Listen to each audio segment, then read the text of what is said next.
I'm going to go ahead and start, and we'll let you guys solve that problem on the back channel. This is a complicated topic, and I want to make sure we have as much time as possible to deal with it, and also to take your questions, of course. If you are tweeting today, we are at NatPress. Staci is at MI_CFM.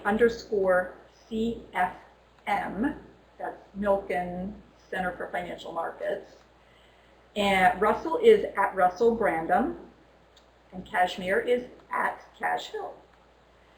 For those who don't know, the National Press Foundation is a nonprofit. We're based here in Washington, D.C. Our mission is to help journalists understand complex topics. Our programs are on the record. We always encourage questions. Today, you can type your questions into the chat box, but we're going to ask you to hold on to your questions initially. We're going to try to get through this first set of slides. I suspect that whatever question you have is going to be answered by the time we finish with the slides, and if not, you can put your question in after that, and we'll do all we can to get to it. If you don't see a chat box, you can look in the right corner of your screen. You should see a button that says full screen. That's a toggle, goes back and forth, so you can shrink the video to reveal the chat box or go full screen. By tomorrow, we expect to have a link on our website with a recorded version of this webinar, and that website is nationalpress.org. If you registered in advance, we're going to email that link to you, and we're going to encourage you to share it with friends or post it to social media. So I'm going to start with Staci Warden. She's an expert on capital markets, on access to capital, on financial education and financial market solutions, among many other things. She's been doing a deep dive into Bitcoin, and so she is ready with some slides to clear all this up for us. So now, if you want to ask us to, we don't need to share the screen. We're going to show Staci's slides, and Staci, I'll work you from can my get going. slide deck. Thanks. And so, do we want to do another sound check to make sure the others are on, or we'll wait till I'm done? I'll just. Okay. All right. Terrific. Okay. So. Let me get my slides here. Full screen up. Okay, terrific. Well, you're right, Linda. I have been doing a deep dive into Bitcoin recently, and I have to say that the deeper I dive, the more impressed I am with this as a technology solution, with this as an incredible idea for finance, with this as a mechanism for payments and a store of value. It goes without saying that nothing in this presentation is investment advice of any kind. I don't own any Bitcoin. We're just very interested in disruptive financial technologies at the Center for Financial Markets, the Milken Institute. And so that's one of the main reasons that we're engaged in this topic. But as I said, as I learned more about it, it is really phenomenal what Bitcoin is. And I will try to, in my presentation, convey some of that enthusiasm for just how cool it is. And so what I'm going to do is I'm going to talk about what is money in kind of broad terms, why Bitcoin qualifies as a good kind of money by the definition that economists use for money.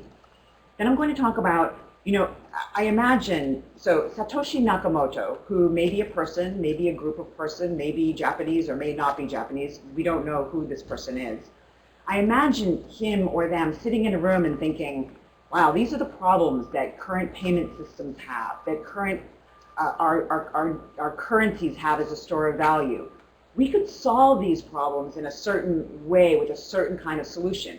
That solution, though, causes a host of sort of other problems, and how are we going to solve those problems? So that'll be kind of the way that I approach the topic.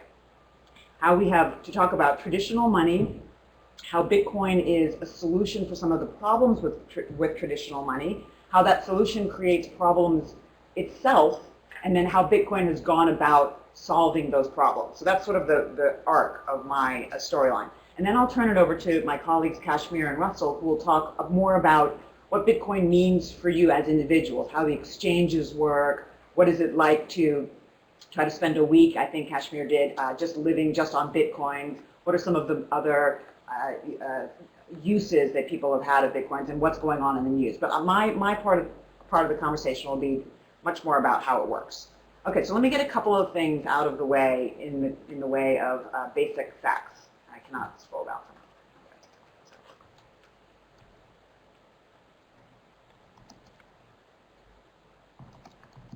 questions? Rena?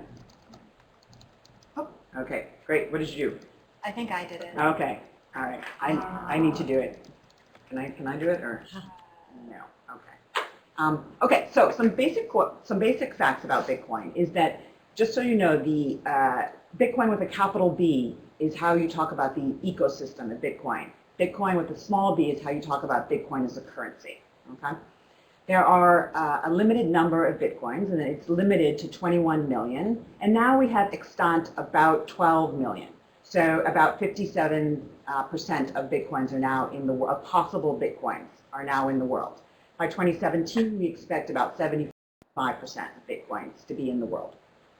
Bitcoins, as you know, are not coins, actually. It's best to think about Bitcoin as a ledger, a giant ledger, and each transaction is a line in that ledger. And so to date, we've had about 27 million lines of this ledger. That means about 27 million transactions have taken place with Bitcoin. Bitcoin is also a peer-to-peer network, and there are about 20,000 nodes. Sometimes they're called nodes. I'll refer to them as computers or miners. They're all the same thing. There are about 20,000 in this system. Next page, please. So let me start with kind of what are the criteria for money. So the two most important things to know about money is that it has to be a medium of exchange and it has to be a store of value. So if I raise chickens and you have pizza, if I want a pizza, I better hope that you want chickens. Or otherwise, if we don't have money, I'm not going to get my pizza. In the same way, I've got to be able to keep my money and spend it either on something today or hang on to it and spend it on something in a week. So I better hope that my chicken survives a week if I want to be able to buy something with it a week later. Money solves both of those problems. And so when we talk about it, when we evaluate a new currency of any kind, we're always thinking, is it going to meet this criteria that's important to us?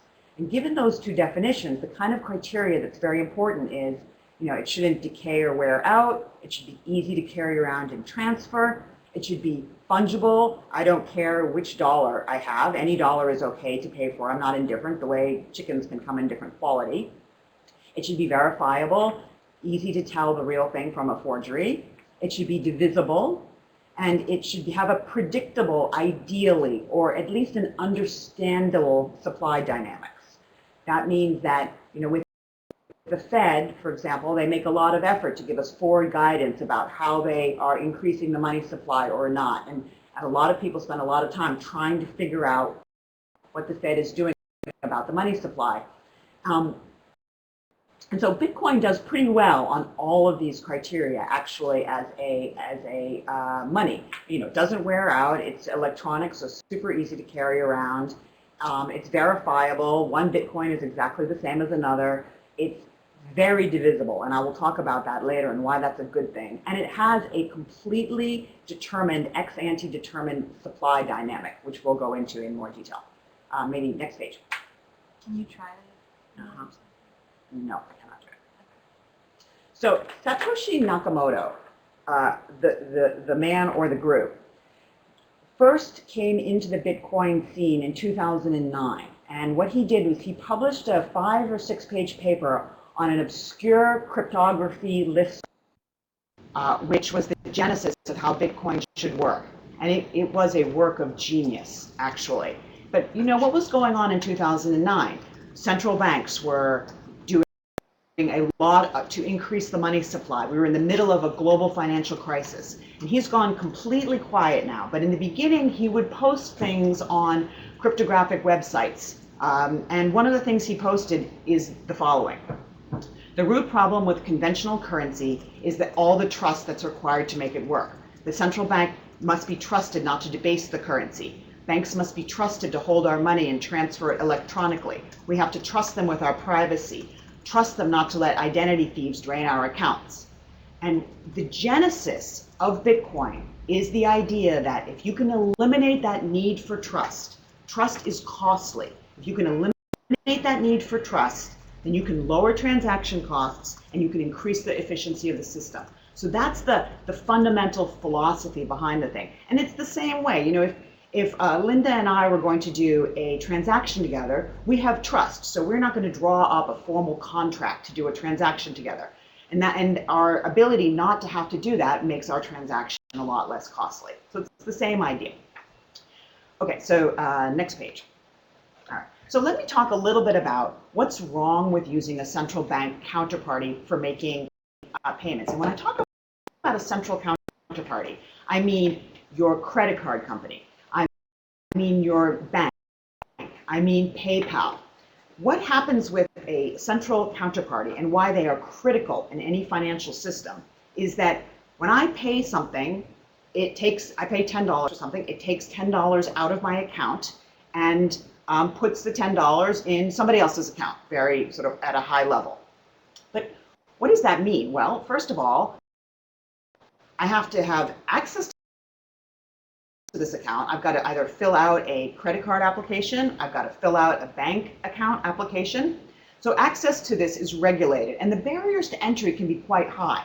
And just as an aside, that's another reason why the Center for Financial Markets is quite interested in this topic, because we're very interested in access to finance and bringing and increasing the inclusion of people into the financial system. Okay. Secondly, you have to trust that counterparty, right? I mean, I have to believe that Citibank is not going to go bankrupt. Citibank is not going to abscond with my money. My account can be frozen. It can be taxed. It can be confiscated.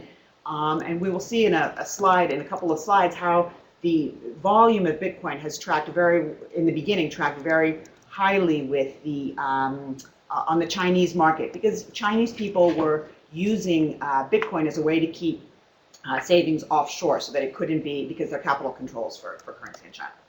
Your counterparty could refuse to make a payment. I mean, central credit card companies are always being asked to kind of mediate transactions. So you can make a payment. The credit card company could refuse to make that payment for you. Your payment could be reversed. So that happens as well.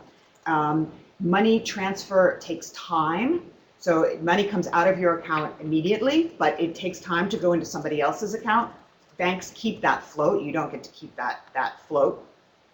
Money transfer is very costly. You know, I had an account when I was living in London. I had an account at the same bank in London and the United States, and they charged me $25 to move money between the two of them at the same bank, right?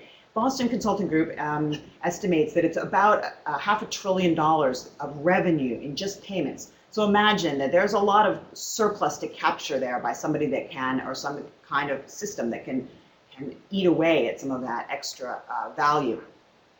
And then, most importantly, your transaction reveals information about you. And there's been a lot of press about different ways, about the Silk Road and different ways that people are using Bitcoin.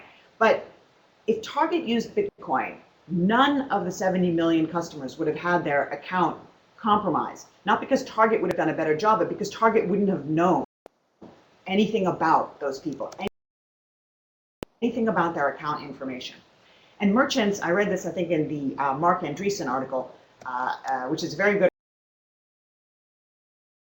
article, by the way, on the New York Times, that merchants have to reject about 5 to 10% of orders because they're told to by their credit card companies, because they're concerned about fraudulent use, or the ability, whether it's really the person that you say you're going to be, etc. Okay, so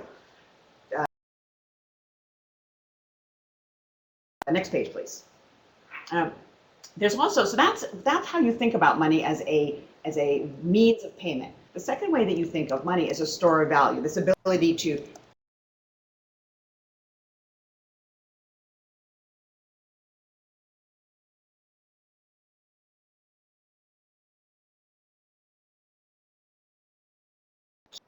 keep money around so that you can make payments later.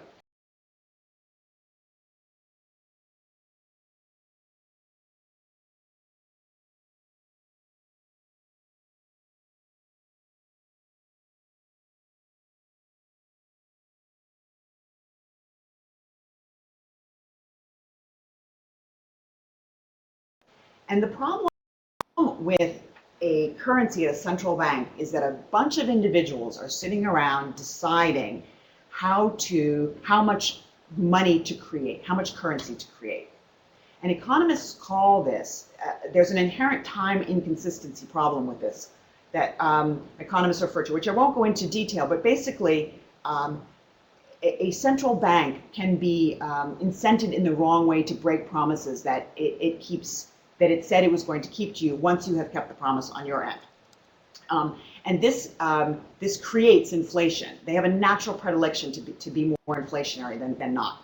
On the other hand, it's worth pointing out that central bank currencies also are backed by the full faith and credit of governments. Bitcoin is not, and that central banks can demand payment. They demand payment. Governments demand that taxes are paid in the domestic currency. Bitcoin doesn't have that either. So there's a sense in which currencies are always going to be more used than a Bitcoin currency ever would be. Okay, so here's just the slide that shows how the early growth of Bitcoin really tracked quite closely to use on the Chinese exchange. And as of December of last year, the Chinese authorities said that banking and financial institutions in China cannot do business in Bitcoin. And there was a big price movement on the back of that. Okay, so let's go to the. Okay, so Bitcoin is an entirely different system. And first of all, it is not a trust-based system. It is completely disintermediated. There's no central counterparty to whom you have to take credit risk. Now, my journalist colleagues will talk about the credit risk that you have to take to your wallet providers or the exchanges, but Bitcoin itself does not. You don't have to take any kind of credit risk. The public ledger that is Bitcoin is transparent to everybody, and the software is open source, and the rules are completely open source. It's also a consensual system. So it's a peer-to-peer network, as I said, of about 20,000. Everybody plays by the same set of rules, and all decisions, any additions, changes, anything, require the agreement of the majority of system participants. And so it's very much not a central authority system. And this has a number of advantages, if we can go to the next slide. Actually, Mochishi Sao, who did a terrific job in putting this presentation together and doing some of the background research, insisted that I show a picture of all the computers working that make up Bitcoin. So next slide. Okay, and as a result, Bitcoin has some really terrific properties as a means of payment. First of all, as I said, transaction costs are very low. Barriers to entry are extremely low. All you need is a computer and Wi-Fi. So imagine you're in a developing country. It costs 10% to send remittances home to you, but you could have a Bitcoin account. You go to the local store and get on the computer. You have a Bitcoin account, and then Bitcoins can be sent to you at no transaction cost at all. It's pseudonymous, so it's not, as some people say, anonymous, but it is pseudonymous. No accounts are maintained, only transactions are maintained, and you have kind of an address, which is your public key, and that's your pseudonym, and you can continue to change that address with each transaction. But there is a certain inherent ability to guess about maybe how the path of payments was made. So authorities, and particularly in the United States, authorities are recognizing that this is a much better system than an underworld kind of cash system. This has a lot more traceability inherent in it than an underworld cash system. And I will talk a bit more about that later. And then transactions are irreversible after about an hour. So the ledger is appended in blocks of transactions. And you can think of a transaction block as a page on the ledger. Each transaction block, by design, it takes 10 minutes to put together. And the thinking is that after 6 new blocks have been appended after your transaction, there's no changing it by anybody. So you're good, you're locked in for all time after an hour, which is, of course, a lot less time than the 3 days that a credit card transaction can take to clear. Okay, so next page. The other terrific properties about this are that micropayments can be made very easily. So Bitcoin is a coin, but it is also what we call arbitrarily divisible. And you can now divide a Bitcoin up to 8 decimal places. So that's 0.0000001 Bitcoins is a Satoshi, obviously. We have named the smallest increment in honor of the founder. And so you can charge one Satoshi for something. So one Bitcoin is 100 million Satoshi. So you have this ability to pay people for things in very small currencies and very small amounts of currency, which is, so, when Ecuador, after sort of decades of hyperinflation, finally decided we're going to use the dollar.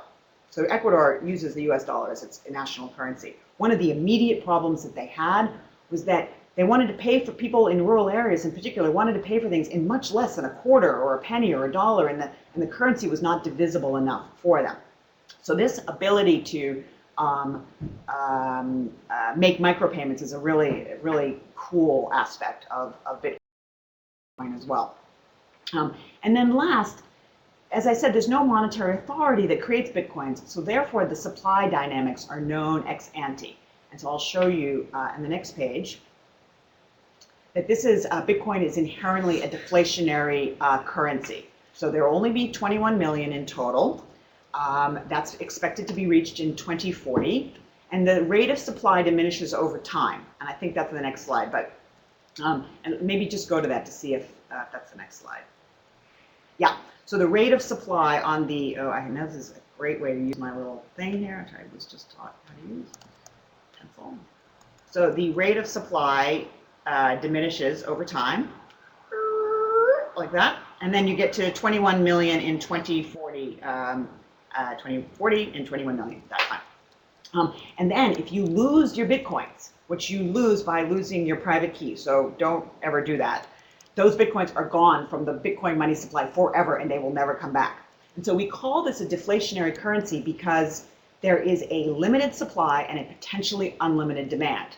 So if I have 10 Bitcoins and there's demand for 10 people want ice cream cones and to pay for them with Bitcoins, well then I know it's a Bitcoin per ice cream cone. If all of a sudden there are 20 ice cream cones being demanded, well then it's a half a Bitcoin for each ice cream cone. And one Bitcoin used to get me one ice cream cone. Now one Bitcoin gets me 2 ice cream cones. So it's a deflationary currency. An inflationary currency is one where, I get a Bitcoin buys me an ice cream, and then, a year from now, Bitcoin, it costs me 2 Bitcoins to buy an ice cream. So it's the opposite effect. So it is baked in that this is a deflationary currency. It's kind of a critical thing to understand about it. Okay, next slide. This is all, for me, a surprise about what's coming next in this presentation, just to add a little sort of extra. All right, so all of these things, so just to recap what I've done so far, I have explained to you how good money has to have 2 properties. It has to be a good transaction vehicle, and it has to be a good store of value. There are some problems with current currencies. Bitcoin is better in certain ways by these definitions. It meets this criteria and does so pretty well in a lot of ways. But when you are and all of this is good, but when you are at a cocktail party and somebody says to you, why is Bitcoin interesting? The one sentence about why Bitcoin is incredible is, Bitcoin is a distributed database where the order of transactions is agreed upon by everybody. And let me tell you, this is phenomenal, okay? And I really want to just take a couple of minutes to emphasize this. Encrypted payments have been around for a long time. The idea that a central counterparty is problematic has been around for a long time. But a central counterparty does a very important thing. It solves the double spending problem. So when I have $10 in my account, I can write a check for $10 to only one person. After that, my credit card company or my bank is telling me you don't have any money left. I can write checks to 10 different people for $10, but 9 of those checks are going to bounce. So if you don't have somebody doing that, somebody keeping track in a central way, how is everybody going to agree that the check that I wrote to Linda is valid and the check that I wrote to Motoshi is not valid? So somebody has to decide that. How do you decide that in a distributed network? That problem is called, in computer science, it's called the timestamp problem. How do you know what order comes first, and such that that ordering is legitimate and such that everybody agrees that it's legitimate? Has been baffling computer science people for a very long time. And Satoshi Nakamoto solved that problem, okay? And just as an aside, before we get back to Bitcoin as a currency, Let me just give you a couple of other examples of this, right? So the telephone company is deciding who gets what phone number, right?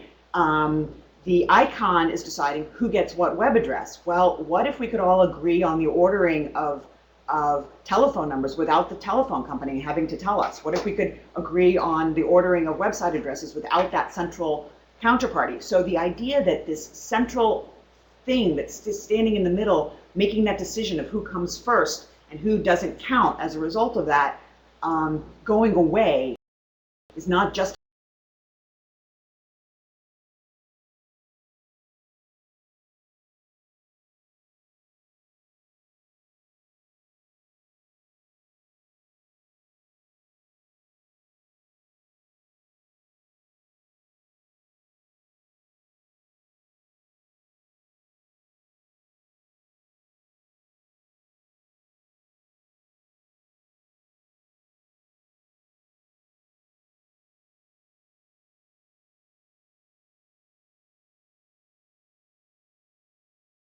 about payments, it's about a lot of other things. And that's why venture capitalists are paying a lot of attention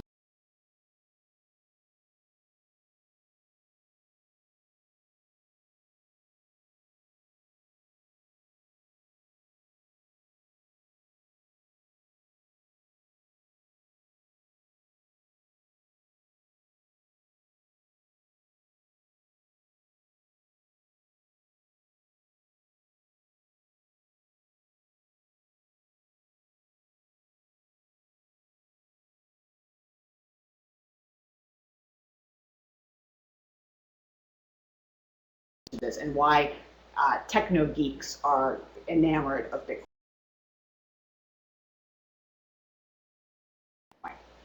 Okay, so next slide. Okay, I'm going to explain how Bitcoin works. And I'm going to go into a little bit of detail about of my time or of everything. Oh, the whole thing. Okay, so I had a 2-hour presentation on Bitcoin, but Linda has made me give it in 20 minutes.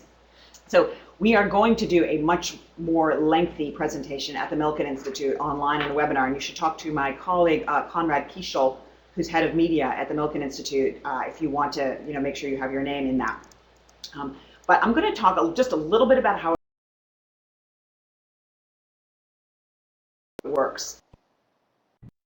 A deep dive about how it works, which is a discussion about cryptography and a discussion about the solution.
transaction secure, but there's a lot of interesting things to say about that.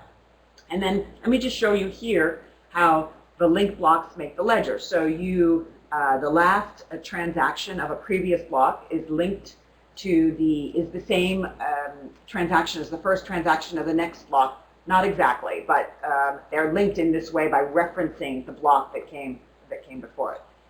Next page, please. Okay, so does this solve the problem? It does not 100% solve the problem.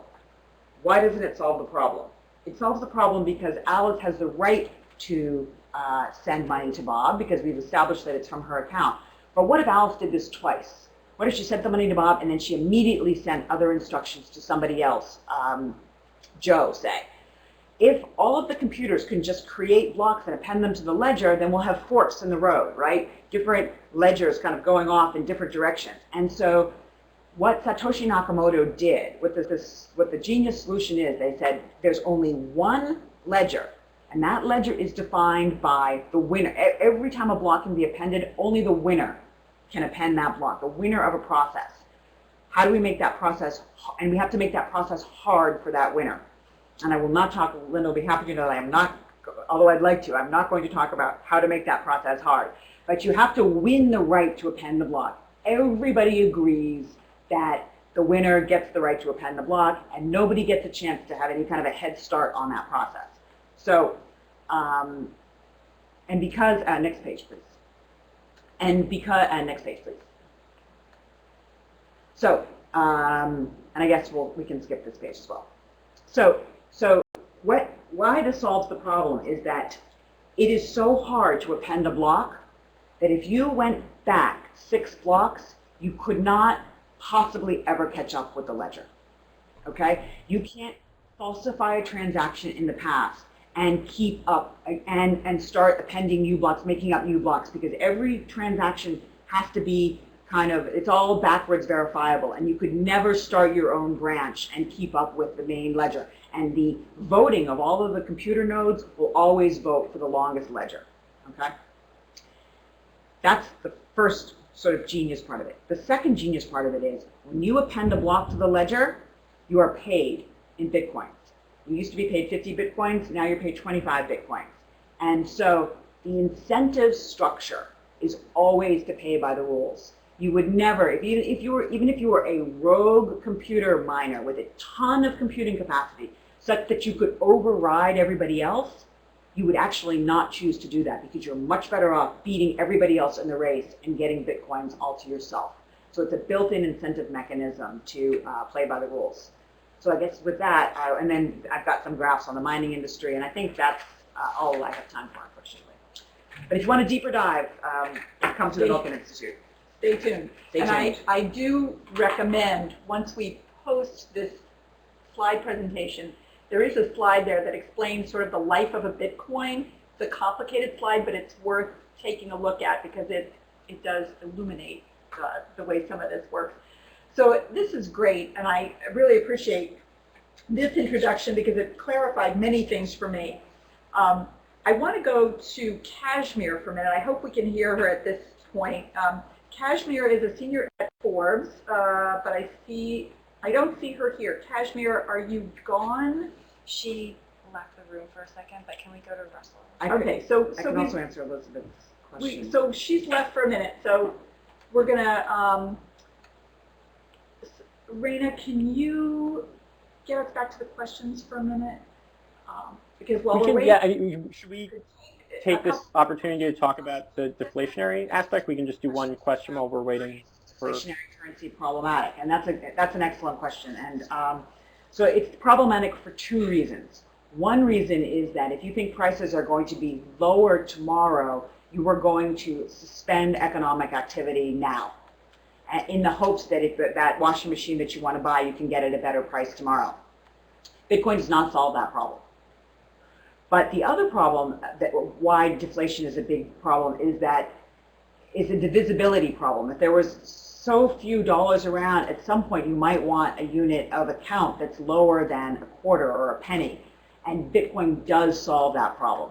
So in a deflationary environment where you have a limited number of Bitcoins and you need to make micropayments for things, there are a quadrillion pennies in the world, and there are 2.4 quadrillion satoshis possible. So you can imagine having absolutely enough satoshis to make payments. But you're absolutely right. It does not solve this kind of putting off economic activity problem. Right. Okay, so because my chat box is appearing and disappearing, I can't see all of it. I do see a question from Robin that's going to lead us right into Russell. The question about whether Bitcoin is good for money laundering. And Russell is a reporter at The Verge. He's been dealing with this topic for quite a while, and he's especially interested in some of the ways that Bitcoin can be used for illegal activity. So Russell, tell us about that. Yeah, so I think Kashmir had a really good answer in the chat window, which is that sort of in theory, Bitcoin shouldn't be good for money laundering because it has all these persistent identity properties. If you were designing a currency to make money laundering easy, which has happened a number of times, you wouldn't design anything like Bitcoin. But because of various facets of it, and because it's such a new marketplace, and because of other properties of it, that pseudonymity that we were hearing about can sort of become anonymity if you fudge it in the right places. And a lot of people are behaving as if it were anonymity, and as if the money laundering sort of, it's kind of functionally workable, even if it's not amazing. So this is a little bit in depth in my thing, but there's actually one of the links that I dropped in the web links is my colleague Adrian Jeffries wrote a piece about how money laundering works on Bitcoin. There are a lot of like traditional money laundering things where you go to a casino and then you say these are my winnings. But primarily what happens is you have an address that is linked to your name, and then you have an address that is not linked to your name. Just to sort of put it in first principles perspective. And with this other address, maybe you're selling drugs on the Silk Road, and so you have all this money in this other address, and you want to get it to the address that's linked to your name in a way that you can't just transfer it, because then there would be this public ledger that had linked this one address to this one that was linked to you. And the DEA, which as they do, they would just be able to see, and they would say, oh, who's behind this other address? So what you do is you use something like, they call it a tumbler, which is very much like a money laundering service. They take a percentage off the top, and they, in small increments, will deposit your money, and then in other small increments later will send it out to the other address. And because there's so much money going in and out, it's very hard to link one transaction to the other. As you might expect, this is not an absolute 100% solution. It sort of works for now. There may be a way to defeat this with mathematics, and if the DEA has discovered this, then they haven't told anyone. So I don't know if I would want to bet my good name and freedom on that. There's also increasing, there's broad speculation that if the DEA really wanted to go after people who are using the Silk Road, it would be very easy for them to just start a Tumblr, and then they would have all the information on who is depositing money in and out of it. And so that's another thing for people to be worried about. But for the most part, people on Bitcoin many of them are kind of proceeding as if these were really robust protections, and a lot of them are getting indicted, and so that's one of the things that's happening on the marketplace right now. But anyway, that's the answer to that question. Should we? Kashmir's back on now. Hi, Kashmir. We see you're back. And before we go to you, Yeah, Russell, sorry about that. for a minute about Charles Shrem, what happened with him, and maybe just define for people who aren't familiar with it, the Silk Road. Yeah. So should I just do the whole thing? Should I just dive in? Sure. Yeah. Go ahead. Okay. So the main thing, the thing I would start with is I have Adrian Chen's Gawker piece linked in here. It's okay, so there are these mathematical properties that Bitcoin has, and then there are these cultural properties of who decided to use Bitcoin, why they decided to use it, what people are using it for. And Adrian Chen's Gawker piece on the Silk Road is really important for that because it's a really seminal moment both for Silk Road and for Bitcoin overall. Silk Road is a website that sells drugs. It's a place to buy drugs on the internet. And if you can do so anonymously in a robust way, then they'll just mail you whatever you want. It tends to primarily be pharmaceuticals, MDMA, things like that, as opposed to drug war, things like crack and cocaine. But obviously, when the DEA saw this, they were intensely interested.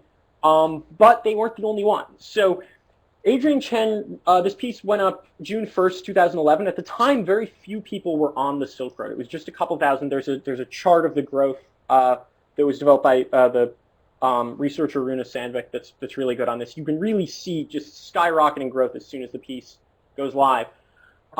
By March of the next year, less than a year later, 150,000 people were using the Silk Road. And all of those people had to use Bitcoin. The only way to buy anything on Silk Road is Bitcoin. And so that's just a huge, huge quantity of people to be using something that's as weird and speculative and wonky as Bitcoin. Most sort of crypto techno-libertarian projects don't get anything like this adoption.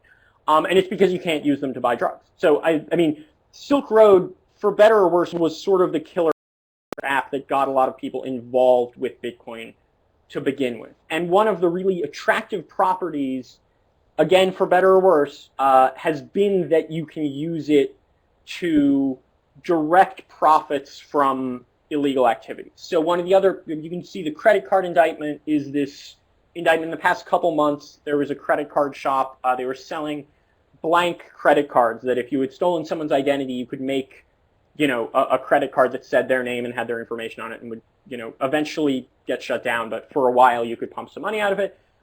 It's illegal to sell these, of course, because they're only really useful for identity theft. But this company was doing it, and they were selling it entirely through Bitcoin.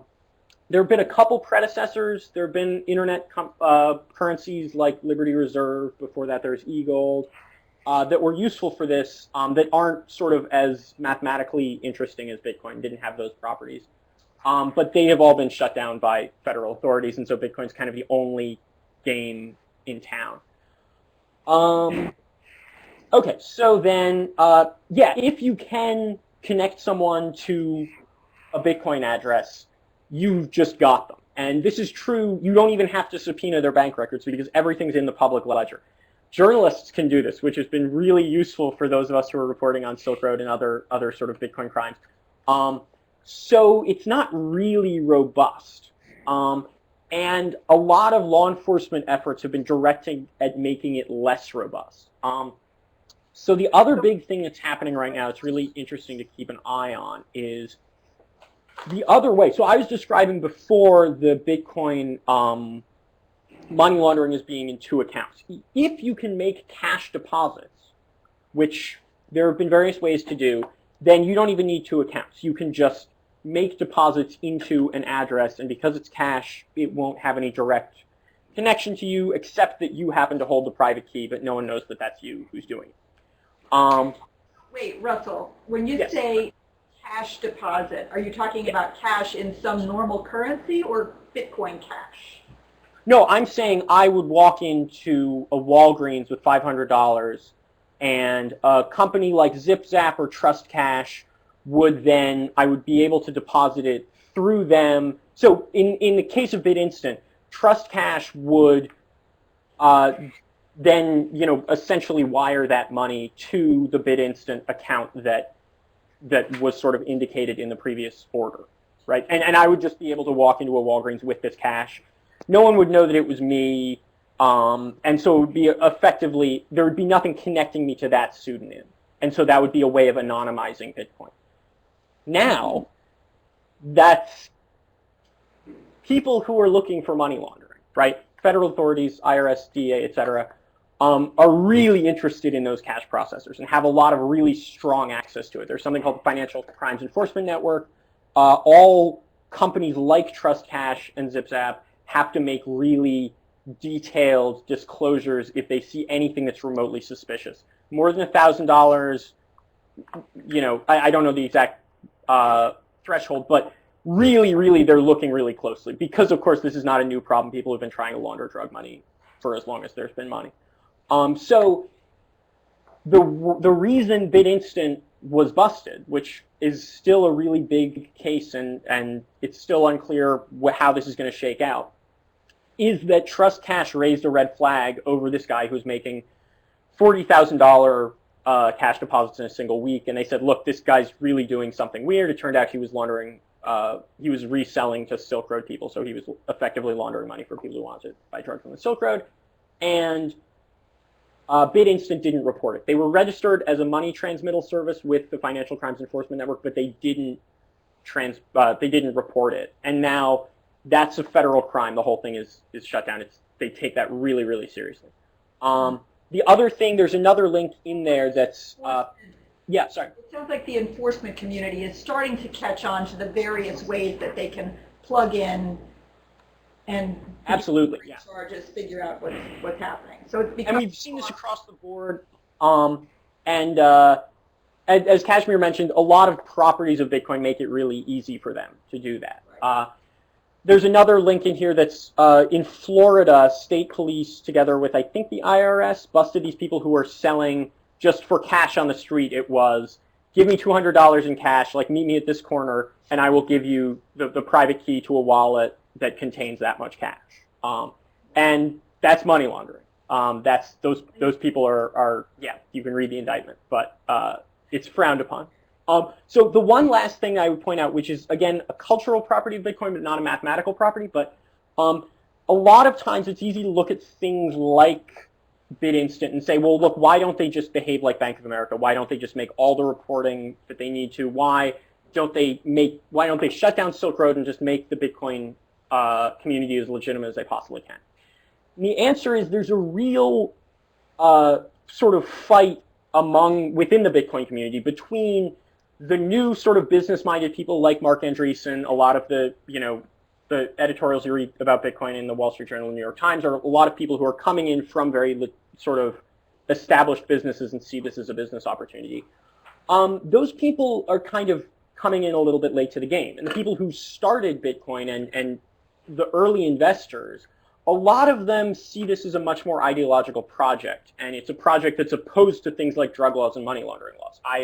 One of the early investors in BitInstant that I talked to said, look, even if everything they're saying is true, this man, BitInstant did nothing that was guilty of a crime. This is just people who want to stop people from spending their own money.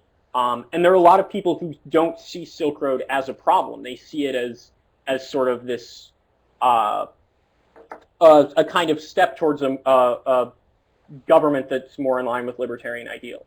And so that's a real strain within Bitcoin. Oh, sorry, I missed you.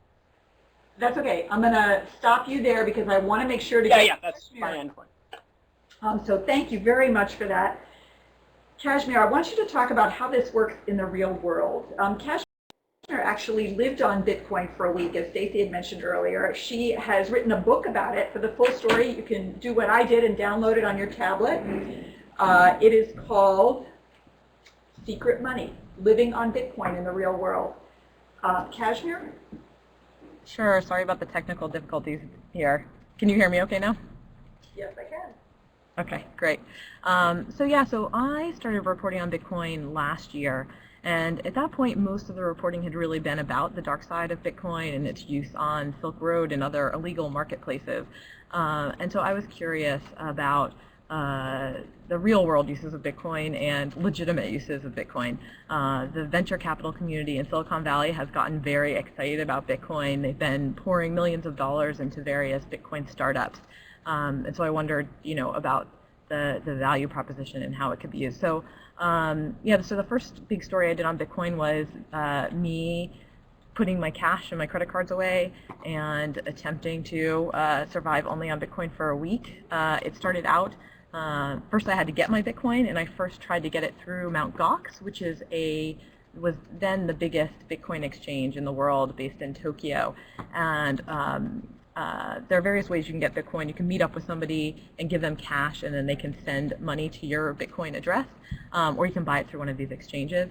Bank of America actually wouldn't send my money through. I didn't know it, but Mt. Gox was about to be investigated in the U.S. for operating a unlicensed money transmitting business. So the Department of Homeland Security, like soon thereafter, went after them and shut them down in the U.S. So Bank of America was protecting me, apparently knowing that was coming. So I bought my Bitcoin instead through Coinbase, which is one of the wallet services here. It's based out of San Francisco, where I'm usually based. And then I just, was going around to different vendors who are willing to accept Bitcoin. I was able to find there's a cupcake place in San Francisco that does it, a sushi place. A lot of businesses have recognized the fact that they can get a lot of free publicity just through announcing that they're going to accept Bitcoin. So you'll see this happening a lot in different countries. Sacramento Kings became the first NBA team to say they'd accept Bitcoin. Overstock became the first big retailer to take Bitcoin, and they get a lot of news and publicity around this. People in the Bitcoin community love these stories. There is an advantage for merchants in that they are, charged very low transaction fees when they work in Bitcoin, and also you can't have the chargebacks that you can have with credit cards.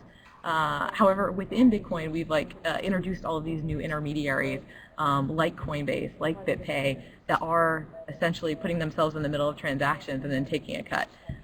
So Coinbase and BitPay charge something like 1% of the transaction to convert back and forth between Bitcoin and cash. So it's really interesting to see this kind of ecosystem develop around Bitcoin. I just wanted to show, I don't know, Raina, if we're still able to get to some of those sites. I just wanted to show you guys some good sources for information about Bitcoin when you're doing your reporting. One of them is bitcoinity.org, and this will give you stats about, for example, the different exchanges. So I think right now the biggest exchange seeing the most trading is Huobi in China. You can go to Blockchain's website, and there is the place where you can track transactions. So when I went and bought sushi at this Sake Zone restaurant in San Francisco, they were just using one wallet address for all their transactions. So I'd scan the QR code with my phone and send them money. But they used the same one for every single purchase. So I could actually go to the blockchain site, look up that address, and see every single payment that they had received. So I could see that they'd only gotten something like 10 Bitcoin in their whole history of taking Bitcoin.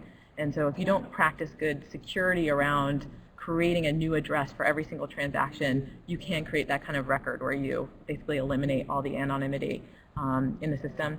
And then finally, there's Bitcoin charts, and that will give you market information about price moves. And I'm seeing a lot of questions about how Bitcoin is valued in the chat box. And part of its value is just based on what the market is willing to pay for it. So you can see a lot of the market movements here. There's also a really cool site called listentobitcoin.com, and it'll show you Bitcoin transactions as they're happening and adds music to it. So it's just like a good way to kind of visualize the blockchain network and the transaction and market around Bitcoin. In terms of how I found businesses that accept Bitcoins, it was pretty easy early last year because there weren't very many, and because there is so much publicity, I just did a lot of Google searches. Now there are a few directories. BitPay has a directory. Somebody linked coinmap.org, and they'll just list the different businesses that are taking it. So, from a reporting point of view, I mean, it's always good if you can go visit those businesses and talk to them, ask them how many people are actually coming in and paying in Bitcoin. In my experience, it tends to be pretty low, but Overstock has gotten a lot of business.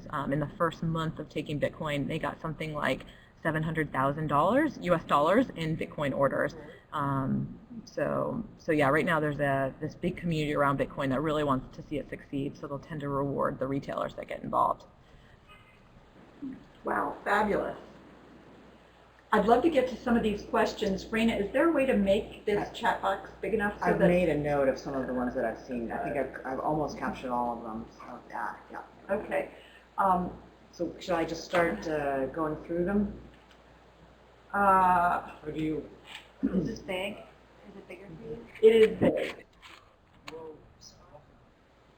no, that's fine. So I'm just scrolling down because I know we've already answered a lot of them. I've made a couple of notes, so Go- maybe I'll just go Go through ahead them. and, Yeah. and start Okay, with one. so it will end in 2040, not 2140. It's a predicted time, but based on the rate of money supply creation, it's expected to end by 2040. And the money supply creation is designed to be 50, and now 25 bitcoins generated every 10 minutes. And after 2 weeks, all of the nodes kind of get together and they take the average length of time to put a block transaction together 2 weeks ago and the average length of time that it took to put a block transaction now. And if it's above 10 minutes, then they make the proof of work problem, which I didn't have a chance to go into, a little bit easier. And if it takes less than 10 minutes, they make the proof of work problem that the winner has to win a little bit harder. So it's designed to keep stable the creation of the money supply.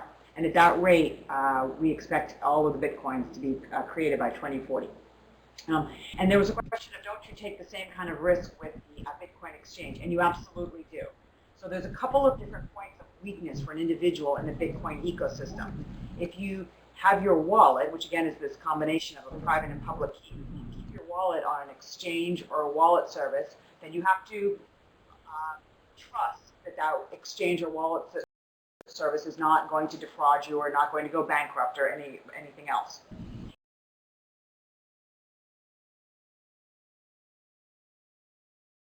You don't have to do that though.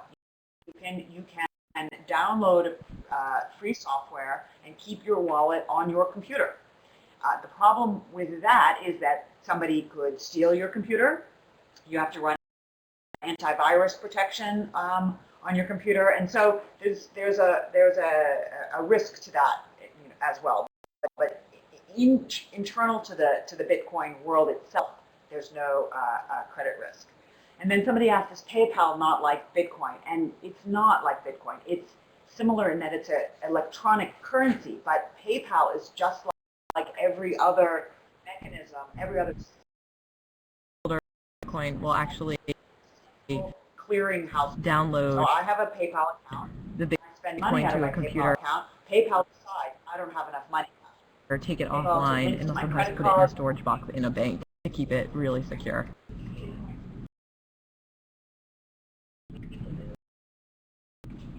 There's no company like PayPal that is standing in the middle of it. Hold on 1 second. Kashmir, were you saying something else about PayPal? And PayPal, to my knowledge, does not yet take Bitcoin as well. So. Kashmir, did you have something else on that? Sorry, I'm hearing other voices. PayPal has Okay. talked about there that was they a question think Bitcoin is about very. why No. Bitcoin is not a problem. Yeah, sorry, I mean, think will it it's eventually- the background noise. I was just saying before that people that are involved that have a lot of Bitcoin. So it, Well, hold on a second. Sorry. Kashmir, go.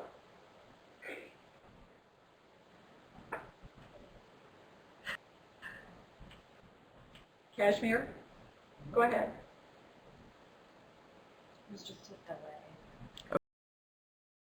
That are holding a lot of Bitcoin will actually download.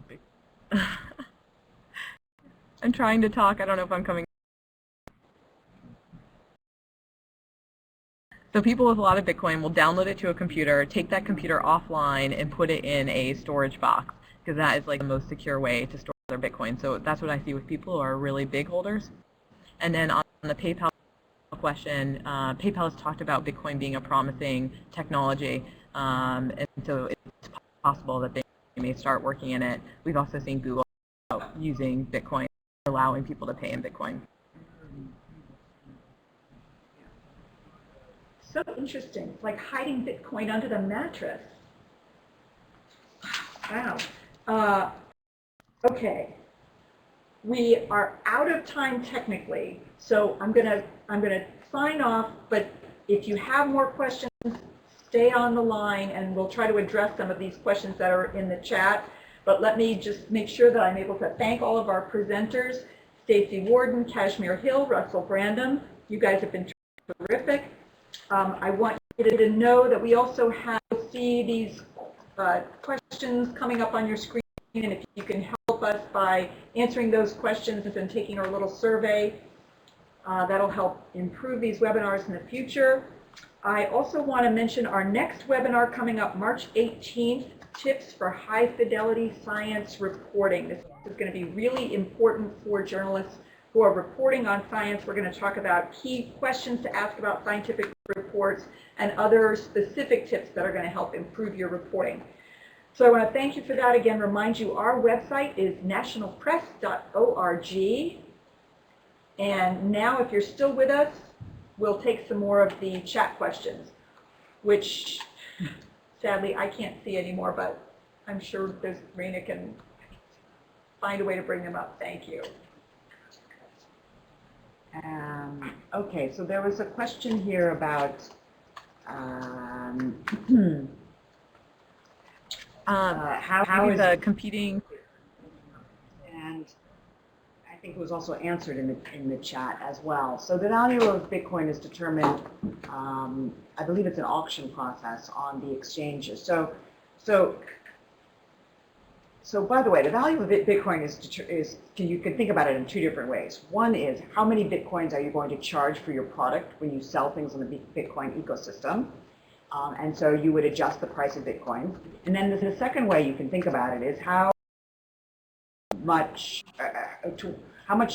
currency, dollars or yen or euros, do you get for your Bitcoin? And that's another way. That's the exchange value of FX value of Bitcoin. And so there are different ways of thinking about that. The simple answer is really just supply and demand. And you know that something has an inherent value and also a speculative value.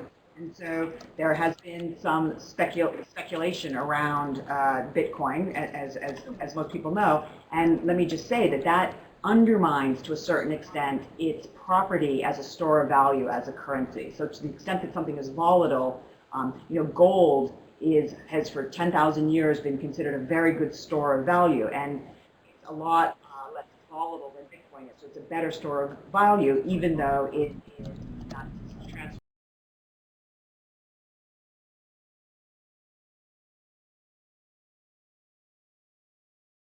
It doesn't have other properties as good as Bitcoin. But an interesting thing happened that tells a potential story about the importance of Bitcoin is that when Cyprus had a banking crisis, the European authorities and the IMF together initially said that not only would foreign investors and institutions have to take a hit on the debt that they owned of Cyprus debt, they also floated the idea ever so briefly that depositors, people like you and I with money in a checking account or a savings account in Cyprus,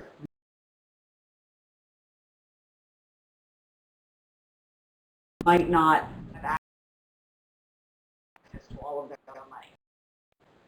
Bitcoin prices really just went through sort of the roof on those 2 days. And this was determined in two ways. One, it went from, I think, 45, then to 55 the next day, then to 65 the day after that. Also, somebody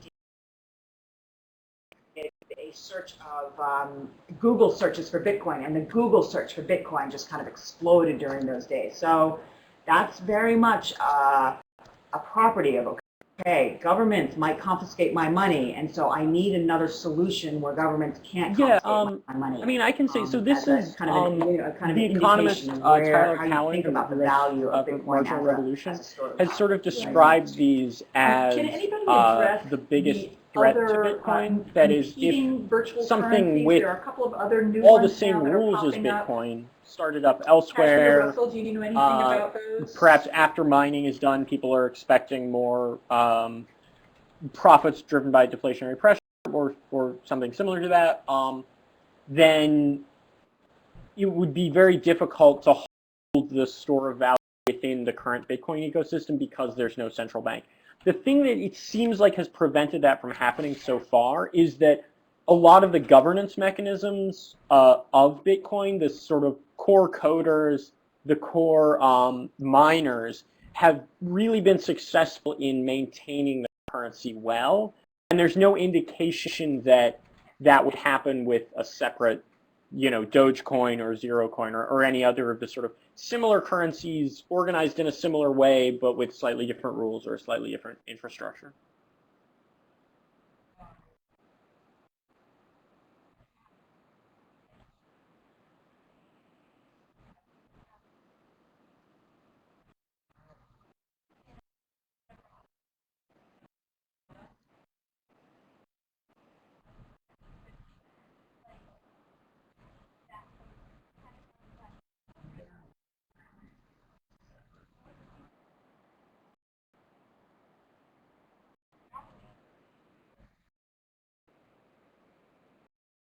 I think that's an important point to make. And a lot of people, I mean, Bitcoin isn't.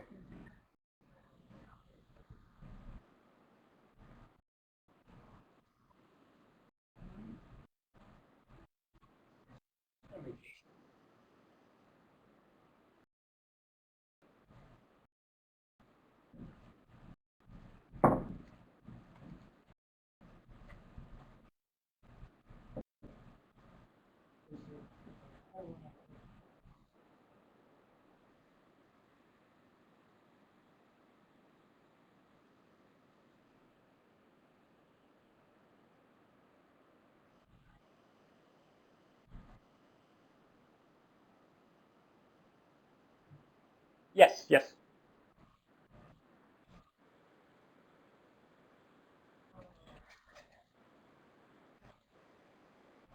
Yes, speak. I think an important point to make though is that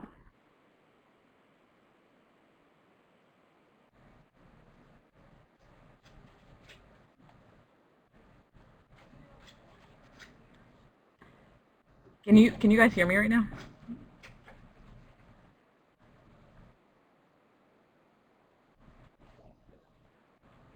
You can't hear me. Okay. I just wanted to make a point on the Bitcoin code. The fact that it is still changing, that there's a group of people around it that are updating Bitcoin and evolving it. It's not just kind of set in stone. But the other altcurrencies that have been developed, Bitcoin is an open source technology. They basically copied Bitcoin to create their own altcurrencies. So Litecoin is Bitcoin with some changes. Litecoin is probably the most successful of the altcurrencies, and it just transactions happen faster. They happen every 2.5 minutes instead of every 10 minutes, and there'll be 4 times as many Litecoin as Bitcoin. So some of these currencies are, they're basically modifications on Bitcoin. And whether they're successful or not is if they can build the same kind of ecosystem around them that has been built around Bitcoin.